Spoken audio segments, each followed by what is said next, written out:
আজকে কিছু video footage দেখে আমি হতভম্ব হয়ে গেলাম। কোন রাজ্যে আমরা বসবাস করছি? পুলিশ মন্ত্রী কি নির্দেশ দিচ্ছে পুলিশদেরকে?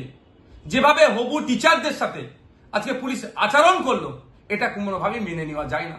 আমি তীব্র নিন্দা ধিক্কার জানাচ্ছি পুলিশ মন্ত্রীকে, যে আপনার পুলিশকে সংযত হতে বলুন।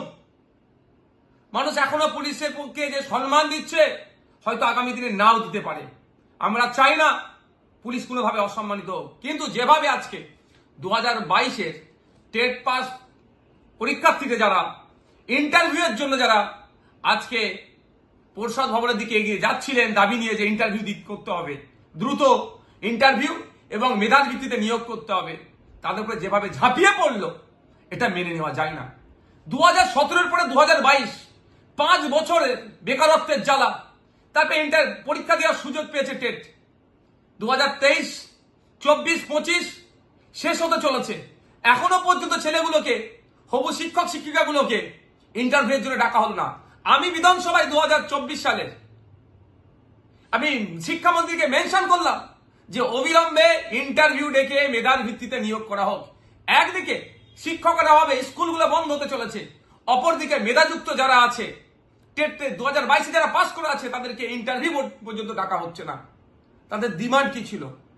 ইলিগাল ডিমান্ড তো নয়, বৈধ দাবি নিয়ে পরিষদ ভবনের দিকে জাগিয়ে যাচ্ছিল।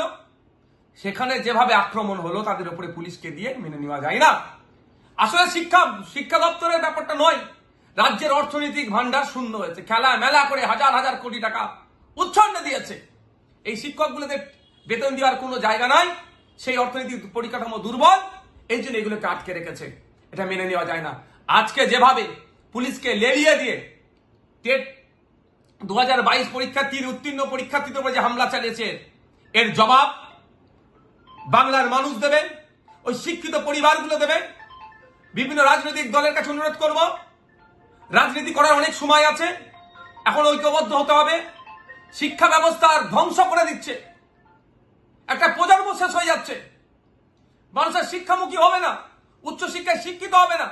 তার ডেটা দেখলে বোঝা যাবে, কলেজ এখন প্রায় 50% আপনার সিট শূন্য, মানে এখনো শূন্য হয়ে আছে, অর্থাৎ ভর্তি হচ্ছে না। কেন? এই দুরবস্থার জন্য। পড়ার শেষে চাকরি নাই, আবার চাকরি হলেও দুর্নীতি হয়ে যাচ্ছে।